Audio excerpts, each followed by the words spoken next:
Welcome to BPSC maker.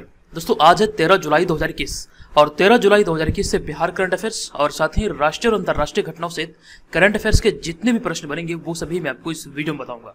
ये video आपके लिए बीपीएससी सहित Bihar SSC, Bihar SI, ESI, CDPO, Bihar police और वो तमाम परीक्षाएं जो खास करके बिहार में आयोजित होती है।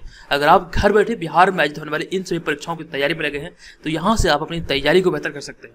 अगर आपने चैनल पर पहली बार विजिट किया तो आपको बता दूं कि इस चैनल पर आपको जनवरी से लेकर के अब तक का करंट अफेयर्स का वीडियो और पीडीएफ दोनों मिल जाएगा।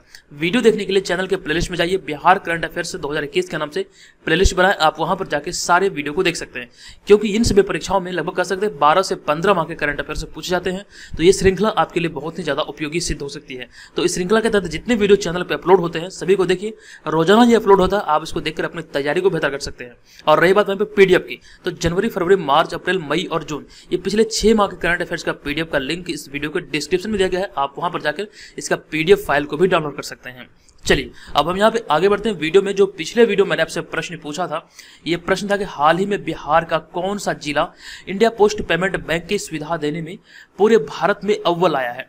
तो देखिए यहाँ पर इस प्रश्न का जो सही उत्तर था ये था हमारा ऑप्शन नंबर ए, यानी कि नवादा जिला इस प्रश्न का राइट आंसर होगा। सभी लोगों ने इसका राइट आंसर किया है और अधिकतर लोगों ने इसके बारे में डिटेल में लिखा है। तो जो भी प्रश्न आपसे पूछा जाता है कमेंट बॉक्स में आप उसे डिटेल में जरूर लिखा कीजिए। अब हम यहाँ पे आगे बढ़ते हैं और यहाँ पर देखते हैं जुलाई माह से संबंधित जो प्रमुख दिवस व तिथियां हैं उन्हें यहाँ पे देख लेते हैं क्योंकि ये सेक्शन भी एग्जाम के दृष्टिकोण से महत्वपूर्ण है। तो सभी लोग मेरे साथ दोहराएंगे, 1 जुलाई को राष्ट्रीय चिकित्सक दिवस मनाया गया और इस वर्ष का राष्ट्रीय चिकित्सक दिवस का थीम है सेव द सेवियर्स। और इसके अतिरिक्त 1 जुलाई को भारतीय स्टेट बैंक स्थापना दिवस और अंतर्राष्ट्रीय चुटकुला दिवस मनाया गया। भारतीय स्टेट बैंक का ये 66वां स्थापना दिवस था जो कि अभी हाल ही में 1 जुलाई 2021 को मनाया गया। और यहाँ पे अगला है 2 जुलाई। 2 जुलाई को विश्व यूएफओ दिवस मनाया गया। 4 जुलाई को स्वामी विवेकानंद स्मृति दिवस मनाया गया और इसके अतिरिक्त 4 जुलाई को अमेरिकी स्वतंत्रता दिवस भी मनाया गया क्योंकि अमेरिका 4 जुलाई 1776 को ब्रिटेन की गुलामी से आजाद हुआ था, ये आपको ध्यान रखना है। और अगला है 5 जुलाई। तो 5 जुलाई को श्री गुरु हरगोविंद जयंती मनाया जाता है। 6 जुलाई को विश्व जूनोसिस दिवस, 7 जुलाई को विश्व चॉकलेट दिवस। ठीक है, ये सारी चीजों को यहाँ से आपको याद रखना है। अब यहाँ पे मैंने ये डेट इसलिए दिया है क्योंकि ये सारे दिवस का थीम निर्धारित नहीं है, तो इसीलिए यहाँ पर मैंने इसे खाली छोड़ दिया। ठीक है, अब हम यहाँ पे आगे बढ़ते हैं और यहाँ पे अगला है 9 जुलाई। 9 जुलाई को मनाया जाता है राष्ट्रीय विद्यार्थी दिवस। 11 जुलाई को विश्व जनसंख्या दिवस यानी कि वर्ल्ड पॉपुलेशन डे और वर्ल्ड पॉपुलेशन डे 2021 का थीम है rights and choices are the answer, ये आपको याद रखना है। और 12 जुलाई को विश्व मलाला दिवस। और फिर यहाँ पे अगला है 13 जुलाई जो कि आज है 13 जुलाई और आज मनाया जाता है शहीद दिवस जो कि कश्मीर में मनाया जाता है। अब यहाँ पर मैं आपको एक बात बता दूं कि भारत में कई ऐसे दिन हैं, कई ऐसे तिथियां हैं जो कि शहीद दिवस के रूप में मनाए जाते हैं। यहाँ से आपको कंफ्यूजन नहीं होना चाहिए। यहाँ पर मैं अगर मंथ के हिसाब से देखूँ तो जनवरी माह में 30 जनवरी को मतलब कह सकते हैं शहीद दिवस मनाया जाता है। वहीं पे 23 मार्च और उसके बाद 21 अक्टूबर, 17 नवंबर, 19 नवंबर ये सभी जो तिथि है और उसके अतिरिक्त 27 मई को भी मतलब भारत में शहीद दिवस के रूप में मनाया जाता है। ठीक है, ये सारी चीजों को यहाँ से आपको याद रखना है। यहाँ पे जो अगला हमारा है 13 जुलाई को कश्मीर में शहीद दिवस के रूप में मनाया जाता है। तो ये सारी चीजों को यहाँ से आपको ध्यान रखना है कि शहीद दिवस का बहुत सारा तिथि है, यहाँ से आपको कंफ्यूज नहीं करना है। और जैसे जैसे ये डेट आगे बढ़ेगा वैसे वैसे यहाँ पे सारी चीजों को मैं अपडेट करता चलूंगा। अब हम यहाँ पे बढ़ते हैं पहले प्रश्न की ओर। एक एक करके मैं आपको सारे प्रश्न बताऊंगा और इससे संबंधित जो भी महत्वपूर्ण तथ्य होंगे वो भी आपके साथ डिस्कस करूंगा। तो आपको इस पूरे वीडियो को ध्यान पर देखना और वीडियो के अंत में जो प्रश्न आपसे पूछा जाएगा उसका आंसर आपको कमेंट बॉक्स में कमेंट करके देना है। तो यहाँ पर आज का हमारा पहला प्रश्न है कि हाल ही में बिहार के कितने पुलिस जवानों को निलंबित किया गया है। तो देखिए इस प्रश्न का जो सही उत्तर होगा ये होगा हमारा ऑप्शन नंबर सी, यानी कि 139 पुलिस जवानों को निलंबित किया गया अभी हाल ही में। अब ये माजरा क्या है, इसका वजह क्या है, इसके बारे में यहाँ पे जान लेते हैं। तो 2 नवंबर 2018 में 18 में नहीं बल्कि 2 नवंबर 2018 को, ठीक है, 2 नवंबर 2018 को ट्रैफिक की ट्रेनी महिला पुलिस सविता कुमारी की मौत के बाद लोधीपुर पटना स्थित पुलिस लाइन में तोड़फोड़, आगजनी, डीएसपी के साथ हाथापाई और सिटी एसपी की गाड़ी में तोड़फोड़ हुई थी। और इस मामले की जांच कर तत्कालीन एसएसपी मनु महाराज ने 168 जवानों को बर्खास्त किया था। यह था माजरा। और अभी हाल ही में 139 पटना पुलिस जवानों को दोषी करार देते हुए निलंबित किया गया है। ये सारी बातें यहाँ से आप याद रखिए। अब यहाँ से एक महत्वपूर्ण पॉइंट यह है कि वर्तमान में बिहार के डीजीपी एस के सिंघल हैं और इनसे पहले जो मतलब कि बिहार के डीजीपी थे ये थे गुप्तेश्वर पांडे। तो ये सारी जानकारी यहाँ से आपको याद रखना है। ये आंकड़े आप ध्यान रखिएगा, 168 जवानों को मतलब बर्खास्त किया गया था एसएसपी मनु महाराज के द्वारा 2018 में, लेकिन अभी हाल ही में ये निर्णय आया और 139 जवानों को मतलब कि यहाँ पर पुलिस जवानों को, पटना पुलिस जवानों को एक्चुअली में इनको मतलब कि निलंबित किया गया। तो ये सारी चीजें यहाँ से आप याद रखें। उसके बाद यहाँ पे बढ़ते हैं दूसरे प्रश्न पे। हमारा दूसरा प्रश्न है कि हाल ही की घोषणा के अनुसार मुख्यमंत्री नीतीश कुमार ने कब से जनता दरबार शुरू करने की घोषणा किया है? तो जनता दरबार शुरू हो चुका है कल से ही, यानी कि 12 जुलाई 2021 से।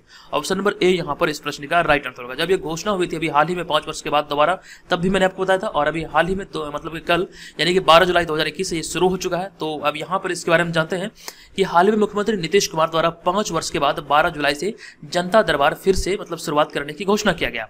और जनता दरबार सप्ताह में हर दिन सोमवार को आयोजित किया जाएगा, ये आपको ध्यान रखना है। जनता दरबार की जो शुरुआत हुई है अभी 12 जुलाई 2021 से, ये 5 वर्ष के बाद पुनः इसकी शुरुआत हुई है। और ये जो मतलब दरबार आयोजित होगी ये प्रत्येक मतलब कि सोमवार को आयोजित होगी, आपको ध्यान रखना है। अब यहाँ पे जनता दरबार के बारे में कुछ इन्फॉर्मेशन लिखा गया है जो कि यहाँ से आपके प्रश्न बन सकते हैं।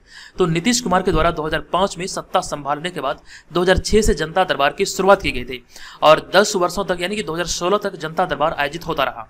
और इसके बाद लोक शिकायत निवारण कानून राज्य में लागू हो जाने से जनता दरबार लगना बंद हो गया था। अब करीब 5 साल के बाद जनता दरबार की मतलब फिर से शुरुआत होने जा रही है, मतलब हो चुकी है। तो ये सारी चीज यहाँ से आपको याद रखना है। इसकी पहली बार जो शुरुआत की गई थी मुख्यमंत्री नीतीश कुमार के द्वारा 2006 में की गई थी। एक्चुअली में बिहार के मुख्यमंत्री बने थे 2005 में। इसके 1 वर्ष के बाद जनता दरबार की शुरुआत की गई थी और 10 वर्षों तक ये सफलतापूर्वक लागू होता रहा, मतलब चलता रहा। उसके बाद 2016 में जनता दरबार का आयोजित 2016 तक होता रहा और उसके बाद जब राज्य में लोक शिकायत निवारण कानून लागू हुआ तो उसके बाद ये बंद हो गया था।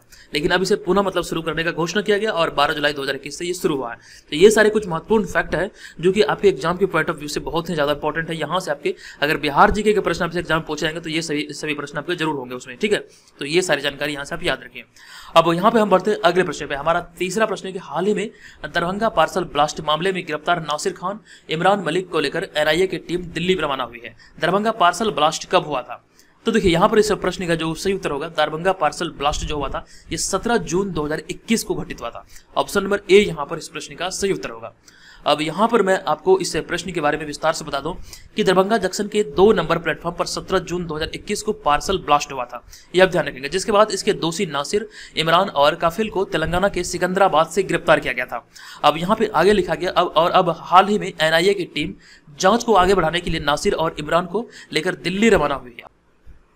और यहाँ पे अगला पॉइंट है, और वहीं कफिल को न्यायिक हिरासत में बेऊर जेल भेज दिया गया। तो ये सारी जानकारी है जो कि आपको याद रखना है। अब यहाँ पर जो सबसे महत्वपूर्ण पॉइंट लेकर के ये आता है कि दरभंगा पार्सल जो ब्लास्ट हुआ था ये दरभंगा जंक्शन पर 2 नंबर प्लेटफॉर्म पर 17 जून 2021 को घटित हुआ था। आप यहाँ पर इस इमेज में भी देख सकते हैं। तो ये सारी चीजें यहाँ से आप याद रखिए। अब यहाँ पे बात आई है बिहार की, तो बिहार के बारे में कुछ इन्फॉर्मेशन है उन्हें देख लेते हैं। आप यहाँ पे देख सकते हैं मैप में ये बिहार की स्थिति है और बिहार की चौहद्दी आपके लिए बहुत ही ज्यादा इंपॉर्टेंट है। बिहार की चौहद्दी उत्तर में नेपाल, दक्षिण में झारखंड, पूर्व में पश्चिम बंगाल तथा पश्चिम में उत्तर प्रदेश है। और बिहार की जो राज्य की सीमाएं दूसरे राज्य के साथ सीमा साझा करती है तो 3 राज्यों के साथ बिहार अपनी सीमा साझा करते हैं जो कि पश्चिम बंगाल, उत्तर प्रदेश और झारखंड है। और वहीं पे अगर हम बिहार की अंतर्राष्ट्रीय सीमा की बात करें तो बिहार की अंतर्राष्ट्रीय सीमा नेपाल के साथ साझा होती है। तो ये भी बात आपको ध्यान रखना है। अब यहाँ पर आपसे जानते हैं बिहार की राजधानी है पटना, राज्यपाल फागू चौहान, मुख्यमंत्री नीतीश कुमार, राजकीय पक्षी है गौरैया। अभी हाल ही में 20 मार्च को विश्व गौरैया दिवस मनाया गया जिसका थीम था आई लव स्पैरो, ये ध्यान रखिएगा। राजकीय पशु है बैल, राजकीय वृक्ष है पीपल, राजकीय फूल है गेंदा। जनसंख्या घनत्व है बिहार का 1106 व्यक्ति प्रति वर्ग किलोमीटर। और क्षेत्रफल की अगर बात किया जाए तो बिहार का क्षेत्रफल 94,163 वर्ग किलोमीटर है। प्रथम राजभाषा हिंदी तथा द्वितीय राजभाषा बिहार की उर्दू है। बिहार की लंबाई 345 किलोमीटर, चौड़ाई 483 किलोमीटर है। और बिहार में विधान परिषद की 75 सीटें, विधानसभा की 243 सीटें, राज्यसभा की 16 तथा लोकसभा की 40 सीटें हैं। अब यहाँ पर मैं आपको एक बात बता दूं कि विधान परिषद की वर्तमान में 75 सीटें, लेकिन जब विभाजन से पूर्व 15 नवंबर 2000 ईस्वी को झारखंड बिहार से अलग हुआ था, लेकिन उससे पूर्व यहाँ पर विधान परिषद की बिहार में 96 सीटें हुआ करती थी। ये आपको ध्यान रखना है। और झारखंड राज्य का जो बंटवारा हुआ था तो कुल 46% भूभाग को लेकर के झारखंड राज्य का गठन हुआ था, ये आपको ध्यान रखना है। और झारखंड के पहले मुख्यमंत्री थे बाबूलाल मरांडी, ठीक है। तो इतनी सारी जानकारी आप झारखंड से भी याद रखिए। और बिहार की प्रमुख लोक नृत्य जाट जाटिन, कजारी, पनवरिया और विदिशिया यहाँ की प्रमुख लोक नृत्य है। और जो आप यहाँ पर इस इमेज में देख रहे हैं 2 स्वास्तिक के बीच में बौद्धि वृक्ष, ये बिहार का राज्य के चिन्ह है। तो ये सारी जानकारी यहाँ से आपको बिहार से संबंधित याद रखना है। हालांकि ये छोटे फैक्ट है लेकिन ये है बहुत ही ज्यादा इंपॉर्टेंट, यहाँ से आपके प्रश्न बन सकते हैं। चलिए अब यहाँ पे हम बढ़ते हैं अगले प्रश्न में। हमारा चौथा प्रश्न है कि सार्वजनिक क्षेत्र की कौन सा बैंक हाल ही में भारत का दूसरा सबसे बड़ा मूल्यवान बैंक बन गया है। तो देखिए यहाँ पर इस प्रश्न का जो सही उत्तर होगा ये होगा हमारा ऑप्शन नंबर डी, यानी कि इंडियन ओवरसीज बैंक इस प्रश्न का राइट आंसर हो जाएगा। अब यहाँ पर मैं आपको बता दूं कि हाल ही में इंडियन ओवरसीज बैंक 50,000 करोड़ रुपये मूल्य के साथ पंजाब नेशनल बैंक और बैंक ऑफ बड़ौदा को पीछे छोड़ते हुए दूसरा सबसे बड़ा मूल्यवान भारतीय सार्वजनिक बैंक बन गया है। ठीक है, ये आपको ध्यान रखना, दूसरा सबसे बड़ा मूल्यवान भारतीय सार्वजनिक बैंक बन गया है। अब वहीं पर अगर हम बात करें सबसे बड़े बैंक की, तो भारतीय स्टेट बैंक सार्वजनिक क्षेत्र का सबसे बड़ा बैंक है। और वहीं पे हम निजी क्षेत्र की बात करें तो वर्तमान में निजी क्षेत्र का सबसे बड़ा बैंक है HDFC बैंक। तो ये सारी जानकारी यहाँ से आपको याद रखना है। सार्वजनिक क्षेत्र में वर्तमान में भारत का सबसे बड़ा बैंक है SBI, यानी कि स्टेट बैंक ऑफ इंडिया। वहीं पे अगर हम निजी क्षेत्र की बात करें, प्राइवेट सेक्टर की, तो HDFC सबसे बड़ा बैंक है। लेकिन अभी हाल ही के घोषणा के अनुसार यहाँ पर मैंने आपको बताया कि पंजाब नेशनल बैंक और बैंक ऑफ बड़ौदा को पीछे छोड़ते हुए इंडियन ओवरसीज बैंक 50,000 करोड़ रुपये मूल्य के साथ मतलब कि दूसरी सबसे बड़ी मूल्यवान बैंक बन गई है सार्वजनिक क्षेत्र की। ठीक है, तो ये आपको ध्यान रखना है। अब यहाँ पे बात है बैंक की, तो बैंकों की बैंक जो संस्था है, जो सर्वोच्च यहाँ पर संस्था है भारत में, ये है मतलब कि RBI, जिसका अर्थ होता है रिजर्व बैंक ऑफ इंडिया। अब यहाँ पर रिजर्व बैंक ऑफ इंडिया से कुछ चीजें हैं जो कि आपसे एग्जाम में पूछ जा सकते हैं, उसके बारे में भी हम देख लेते हैं। तो रिजर्व बैंक ऑफ इंडिया यानी कि भारतीय रिजर्व बैंक की स्थापना भारतीय रिजर्व बैंक अधिनियम 1934 के प्रावधानों के अनुसार 1 अप्रैल 1935 को हुई थी। ये आपको ध्यान रखना। यहाँ से कई बार प्रश्न पूछे गए हैं कि भारतीय रिजर्व बैंक की स्थापना कब हुई थी, तो भारतीय रिजर्व बैंक की स्थापना 1 अप्रैल 1935 को हुआ था। आपको यह भी ध्यान रखना है कि भारतीय रिजर्व बैंक अधिनियम 1934 के प्रावधानों के अनुसार इसका गठन किया गया था।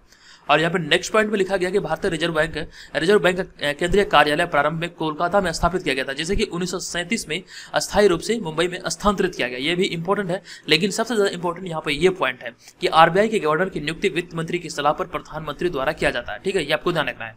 और अगला पॉइंट है प्रतीक चिन्ह। तो RBI का जो प्रतीक चिन्ह ये है ताड़ का पेड़ और बाग। यहाँ पर इस लोगो में भी देख सकते हैं, ये RBI का लोगो है, जहां पर आप कह सकते हैं देख सकते हैं कि मतलब कि RBI का जो प्रतीक चिन्ह ये है ताड़ का पेड़ और बाग। यहाँ पर आप इस इमेज में देख सकते हैं।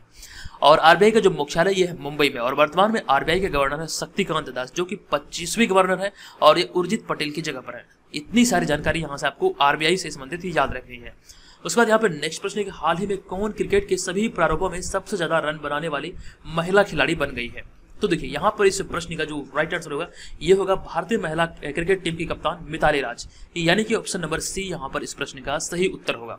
अब यहाँ पर मैं आपको इसके बारे में बता दूं कि भारतीय महिला क्रिकेट टीम की कप्तान मिताली राज ने हाल ही में इंग्लैंड की पूर्व कप्तान चार्लोट एडवर्ड को पीछे छोड़ते हुए महिला इंटरनेशनल क्रिकेट के तीनों फॉर्मेट में सबसे ज्यादा रन बनाने वाले क्रिकेटर बन गए। यानी क्रिकेट के जो तीनों प्रारूप होते हैं, T20, वनडे और टेस्ट, ये तीनों प्रारूपों में सबसे ज्यादा मतलब रन बनाने वाले पहली महिला खिलाड़ी बनी है। आपको ध्यान रखना। और इन्होंने किसे पीछे छोड़ा है, तो इंग्लैंड के पूर्व कप्तान चार्लोट एडवर्ड को पीछे छोड़ दिया। ये आपको ध्यान रखना है। और यहाँ पे एक इंपॉर्टेंट फैक्ट को ऐड किया गया है कि वे टेस्ट क्रिकेट मैच में दोहरा शतक बनाने वाली पहली महिला खिलाड़ी है। जो टेस्ट क्रिकेट मैच में दोहरा शतक बनाने वाली पहली महिला खिलाड़ी है। और वहीं पे आगे लिखा गया कि मिताली राज का जन्म 3 दिसंबर 1982 को जोधपुर राजस्थान में हुआ था। तो ये सारी जानकारी यहाँ से आप याद रखिए। मिताली राज भी वर्तमान में भारतीय महिला क्रिकेट टीम के कप्तान है। दोस्तों इस तरह का वीडियो बनाने में बहुत मेहनत लगती है, तो प्लीज आप लोग वीडियो को लाइक जरूर कर कीजिए। इस वीडियो का टारगेट मैं आपको दे रहा हूँ 750 लाइक का। अगर आपको लगे कि वीडियो सच में आपके लिए हेल्पफुल है तो प्लीज वीडियो को लाइक करके हमारे मोटिवेशन को जरूर बढ़ाइए। और चैनल पे अगर आप लोग पहली बार विजिट किए तो चैनल को भी सब्सक्राइब कर लीजिए। अब यहाँ पर हम आगे बढ़ेंगे। बात आई है ICC की। ICC यानी कि इंटरनेशनल क्रिकेट काउंसिल, ये इसका फुल फॉर्म है, इसे आपको याद रखना है। अब यहाँ पे हम ICC के बारे में बात करेंगे। ICC का जो सिद्धांत है यानी कि जो मोटो है ये है अच्छाई के लिए क्रिकेट। और इसकी जो स्थापना हुई थी 15 जून 1909 को हुआ था। और वर्तमान में जो इसका मुख्यालय है आप कह सकते हैं दुबई संयुक्त अरब अमीरात में है। और इसके जो सदस्य राष्ट्र हैं 104 सदस्य राष्ट्र हैं और आधिकारिक भाषा है अंग्रेजी। और इसके जो चेयरमैन है ये है ग्रेग बार्कले, जो कि न्यूजीलैंड के हैं। और इसके CEO हैं मनु शाहनी, ये भारत के हैं। तो इतनी सारी जानकारी यहाँ से ICC से संबंधित आपको याद रखना है। चलिए अब यहाँ पे बढ़ते हैं अगले प्रश्न पे। हमारा अगला प्रश्न है कि वर्तमान में जुलाई 2021 में कर्नाटक के राज्यपाल निम्नलिखित में से कौन है। तो इस प्रश्न का राइट आंसर होगा थावर चंद गहलोत, यानी कि ऑप्शन नंबर ए यहाँ पर इस प्रश्न का राइट आंसर होगा। अब यहाँ पर मैं आपको बता दूं कि अभी हाल ही में मतलब कि राज्यपाल की नियुक्ति हुई, 8 राज्यों के राज्यपाल की नियुक्ति हुई है। तो ये सूची यहाँ पर हम लोग देख लेंगे कि कौन कौन से राज्य में मतलब कि नए राज्यपाल बनाए गए हैं।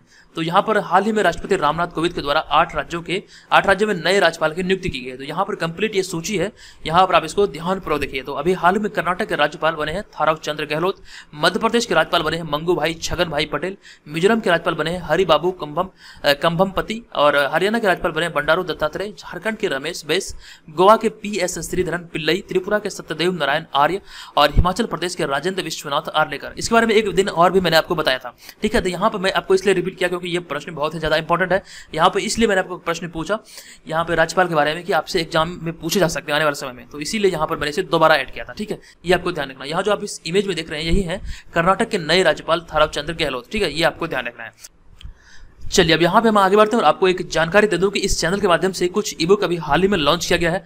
आप यहाँ पर सभी को देख सकते हैं। ये सारे PDF को आप हमारे पेड ग्रुप को ज्वाइन करके प्राप्त कर सकते हैं। पेड ग्रुप कैसे ज्वाइन करना है, आप यहाँ पर ये नंबर देख सकते हैं। इसी नंबर पे आपको pre21 लिख के मैसेज करना है। व्हाट्सएप पे आप हमें pre21 लिख के मैसेज करें।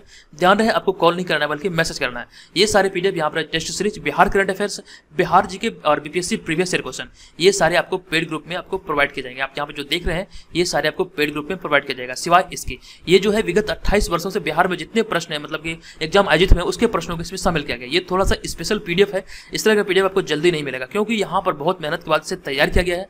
ये आगामी सभी परीक्षाओं के दृष्टिकोण से आपके लिए महत्वपूर्ण है। इसकी खास विशेषता यह है कि विगत 28 वर्षों से बिहार में जितने प्रश्न मतलब कि एग्जाम आयोजित हुए उसके प्रश्नों को इसमें शामिल किया गया है।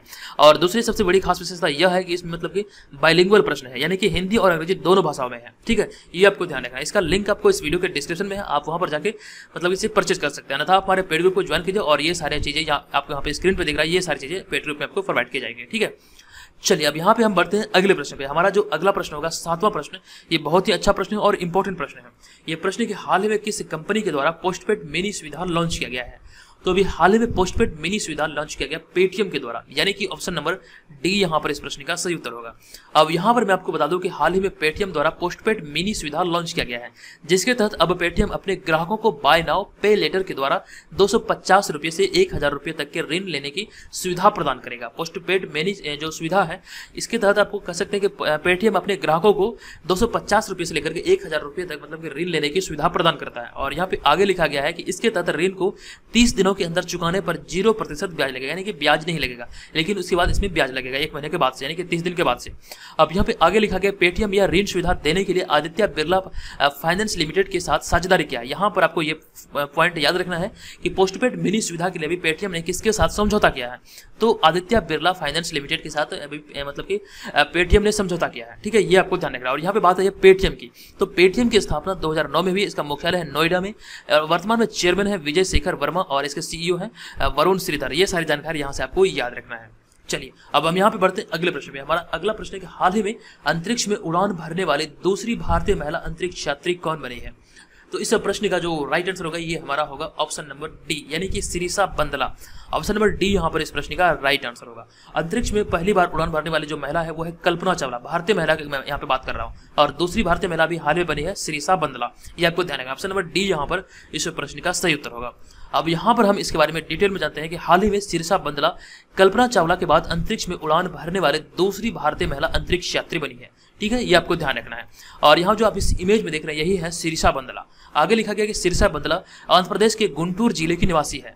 और नेक्स्ट पॉइंट में लिखा गया कल्पना चावला 1988 में नासा के लिए काम करना शुरू किया था और उन्हें 1998 में उन्हें पहली उड़ान के लिए चुना गया था। ये इंपॉर्टेंट फैक्ट है कि कल्पना चावला मतलब कि भारत की पहली अंतरिक्ष यात्री है, महिला अंतरिक्ष यात्री। और इन्होंने 1988 में नासा के लिए, जो कि अमेरिकी अंतरिक्ष एजेंसी नासा है, उनके लिए मतलब कि 1988 में कल्पना चावला ने कार्य करना प्रारंभ किया था। और इसके 10 वर्ष बाद 1998 में इन्हें मतलब पहली उड़ान के लिए चुना गया था। और यहाँ पे आगे लिखा गया कि 26 वर्षीय लेफ्टिनेंट वैलेंटिना तेरेस्कोवा पहली महिला थी जिन्होंने 16 जून 1963 को रूस की राजधानी मॉस्को से अंतरिक्ष यान वोस्टोक 6 से मतलब कि उड़ान भरी थी। ये आपको ध्यान रखना। इसका नाम है ये लेफ्टिनेंट वैलेंटिना तेरेस्कोवा, जो कि मतलब कह सकते हैं ये मॉस्को से अंतरिक्ष यान वोस्टोक 6 से उड़ान भरी थी। ये पहली अंतरिक्ष यात्री है जो कि 1963 में 16 जून 1963 को ये उड़ान भरी थी। तो ये भी बात आपको ध्यान रखना है, ठीक है। चलिए यहाँ पर बढ़ते हैं अगले प्रश्न पे। हमारा अगला प्रश्न 9वां प्रश्न है कि हाल ही में केंद्रीय मत्स्य पालन, पशुपालन और डेयरी मंत्री ने कौन सी मोबाइल ऐप लॉन्च किया है। तो इस प्रश्न का जो सही उत्तर होगा ये होगा हमारा ऑप्शन नंबर बी, यानी कि मत्स्य सेतु नाम से एक मोबाइल ऐप अभी हाल ही में लॉन्च किया गया है। अब यहाँ पर मैं आपको इसके बारे में बता दूं कि हाल ही में पूर्व केंद्रीय मत्स्य पालन, पशुपालन और डेयरी मंत्री गिरिराज सिंह ने मत्स्य सेतु मोबाइल ऐप लॉन्च किया है। ये आपको ध्यान रखना है। और यहाँ पे आगे लिखा गया यह एक ऑनलाइन कोर्स कराने वाली मोबाइल ऐप है। इस ऐप के माध्यम से एक ऑनलाइन कोर्स करा जाएगा, जिसका उद्देश्य अगर हम बात करें इस मोबाइल ऐप को लॉन्च करने के पीछे का उद्देश्य क्या है, तो इसका उद्देश्य यह है कि देश के मत्स्य पालकों में नवीनतम स्वच्छ जलीय कृषि प्रौद्योगिकी का प्रसार करना है। इसी उद्देश्य से इस मोबाइल ऐप को भी हाल ही में पूर्व केंद्रीय मंत्री जो कि कह सकते हैं पूर्व केंद्रीय मत्स्य पालन और पशुपालन और डेयरी मंत्री जो थे गिरिराज सिंह, इन्होंने मतलब कि लॉन्च किया था। और यहाँ पे आगे लिखा गया कि हाल ही में कैबिनेट में विस्तार के बाद पुरुषोत्तम रूपाला को मत्स्य पालन, पशुपालन और डेयरी मंत्री के रूप में कार्यभार संभाला है। मतलब कि पुरुषोत्तम रूपाला ने कार्यभार संभाला है अभी, मतलब कि हाल ही में 7 जुलाई को मतलब कि कैबिनेट का विस्तार किया गया और जिसके तहत यहाँ पर कह सकते 43 मंत्रियों को शपथ ग्रहण मतलब समारोह में भाग लिया।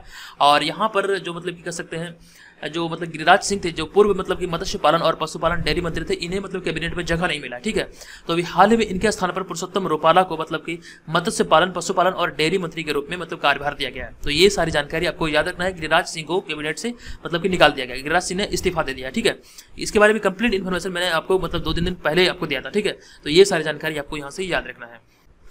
चलिए अब यहाँ पे बढ़ते हैं अगले प्रश्न पे। हमारा 10वां प्रश्न है कि हाल ही में किस निजी बैंक ने यूनाइटेड स्टेट्स यानी कि यूएस जाने वाले भारतीय छात्रों को 0 फीस बैंक खाता प्रदान करने की घोषणा की है। तो देखिए इस प्रश्न का जो राइट आंसर होगा ये होगा एल्ड्रा, यानी कि ऑप्शन नंबर बी यहाँ पर इस प्रश्न का राइट आंसर होगा। इस निजी बैंक का जो नाम है ये एल्ड्रा। अब यहाँ पर मैं आपको इसके बारे में बता दूं कि हाल ही में अमेरिका के कैलिफोर्निया में सिलिकॉन वैली स्थित है, सिलिकॉन वैली क्षेत्र में स्थित एक डिजिटल नियो बैंक जिनका नाम है एल्ड्रा।